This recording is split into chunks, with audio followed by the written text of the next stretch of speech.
Udah gue bilang lu jangan bisnis, lu malah bisnis. Udah lu kerja aja. Hasilnya lihat kan, lu malah jadi capek, lu nggak jelas hidup. Terkadang mungkin lu ngerasa lu nggak punya privilege apa-apa.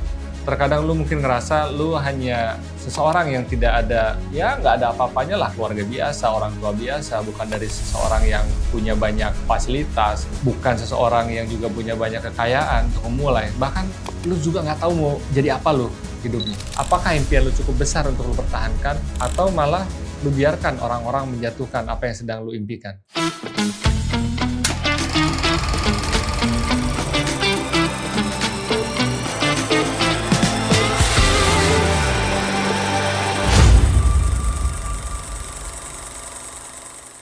Assalamualaikum warahmatullahi wabarakatuh.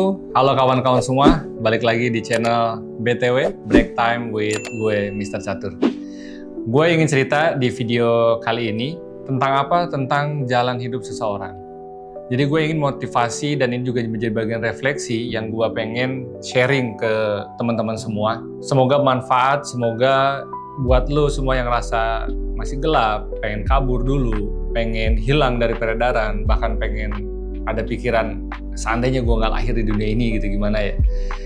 Nah, semoga video ini bisa membuat lu bangkit ya. Dan gue ingin cerita nyata dari seorang sahabat gue, seorang teman gue yang memang usianya jauh di atas gue. Perjalanan hidupnya menginspirasi gue. Dia orang Sumatera yang dia harus keluar dari rumahnya waktu dia menjelang SMA. Jadi waktu SMP dia harus keluar rumah, bukan karena dia mendapatkan beasiswa, tapi karena orang tuanya udah nggak sanggup biayain lagi. Maka pilihannya, kalau dia mau sekolah, dia harus ikut keluarga dari orang tuanya. Dan dia ikut ke rumah pamannya waktu itu di Jakarta.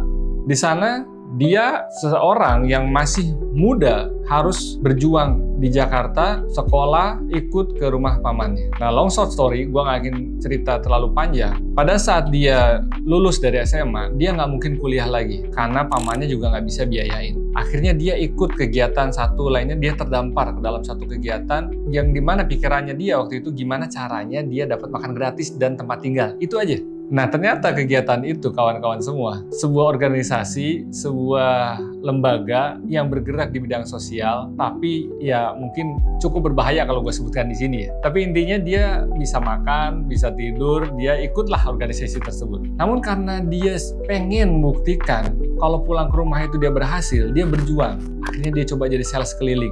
Apa yang dia jual waktu itu? Obat-obatan. Dia coba bantuin jual obat-obatan dari salah satu toko dan dia minta izin untuk jualin. Dia door to door melakukan salesman-nya. Nah, dia ngambil, dia mulai menjadi sales, dia jual terus menerus. Akhirnya juga dia berhubungan banyak dengan apotek-apotek. Dan di satu sisi dia mencoba meleverage lagi hidupnya dengan melakukan iklan. Dulu kalau nggak salah iklannya tuh di Kaskus atau apa gitu, gue lupa ya. Dan dia nawarin tuh obat-obatan yang akan dia jual. Di satu sisi ada pembeli kontak dia. Dia butuh barang A senilai sekian dengan jumlah sekian. Dan dia menyanggupi. Nah, tapi modal dari mana ya? Gua nggak punya modal, dia bilang kan. Nah, dia cerita tuh ke si buyernya. Apa adanya dia cerita, dia nggak punya modal. Dia perlu dana untuk membeli barang tersebut. Akhirnya sepakati pembayaran 50%. Oke, 50%, nanti 50%-nya setelah semua dikirimkan. Dan mereka berdua nggak pernah kenal satu sama lain. Ya. Jadi ini adalah klien pertama buat teman gua, dan teman gua menjadi supplier pertama buat yang hubunginya. Singkat cerita, hubungan itu berjalan terus, transaksinya bagus, volume perdagangannya makin besar, kepercayaan dibangun, akhirnya terus menerus, dan sekarang, kawan-kawan, percaya nggak percaya, dia salah satu distributor obat di dunia kesehatan yang cukup besar di Indonesia. Sampai-sampai di tahun 2024 akhir ini, dia mendapatkan kepercayaan investor dari China untuk membangun sebuah pabrik. Apa pelajarannya yang ingin gue sharing di sini? Terkadang mungkin lu ngerasa lu nggak punya privilege apa-apa, terkadang lu mungkin ngerasa lu hanya seseorang yang tidak ada, ya nggak ada apa-apanya lah, keluarga biasa, orang tua biasa, bukan dari seseorang yang punya banyak fasilitas, bukan seseorang yang juga punya banyak kekayaan untuk memulai. Bahkan lu juga nggak tahu mau jadi apa lu hidupnya. Tapi kalau lu jalanin pelan-pelan, lu bangun sebuah kepercayaan, dan lu buktikan dengan hasil yang maksimal, kepercayaan itu akan tumbuh dengan sendirinya. Karena kepercayaan itu nggak bisa dibeli. Kepercayaan itu harus dibangun dengan sebuah kejujuran, dengan sebuah etos, dan kerja keras. Dan gue yakin lu sepakat dengan hal ini. Kadang-kadang mikirnya, di mana gue mulai ya? Sebenarnya, apapun yang lu lagi mulai saat ini, dan lu ngerasa gagal, mindset yang harus ditanamkan adalah kegagalan itu adalah bagian dari sebuah proses. Yang pasti, lu harus terus melakukan perbaikan-perbaikan yang harus dilakukan dalam perjalanan tersebut. Dan jangan pernah dengerin orang-orang yang ngeraguin apa yang lu sedang ikhtiarkan.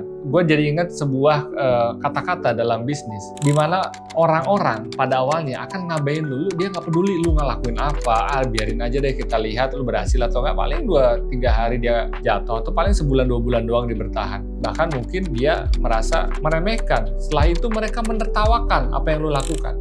Udah gue bilang lu jangan bisnis, lu malah bisnis. Udah lu kerja aja, hasilnya lihat kan, lu malah jadi capek, lu nggak jelas hidup lu dan lain-lain. Padahal kita masih mengejar sebuah impian. Maka jangan pernah berhenti, terus maju, jangan omongin orang-orang itu. Dan ketika lu berhasil, mereka yang dulunya ngeremehin lu akan balik bertanya ke lu, gimana sih caranya lu bangun usaha? Dan di titik itu, lu akan melihat bahwa semua yang lu lakuin gak ada yang sia-sia. Jadi gue ingin sampaikan di sini bahwa kawan-kawan semua, posisi kita mungkin berbeda-beda. Nggak semuanya memiliki start yang sama. Bahkan jalur yang kita harus hadapi juga berbeda-beda. Jadi kalau lu sedang mengalami kejatuhan, itu bukan akhir sebuah cerita, tapi itu adalah awal pembuktian yang harus lu lakukan. Terus jalan meskipun lu sendiri, terus bangun meskipun lu jatuh berkali-kali, biar waktu yang bicara.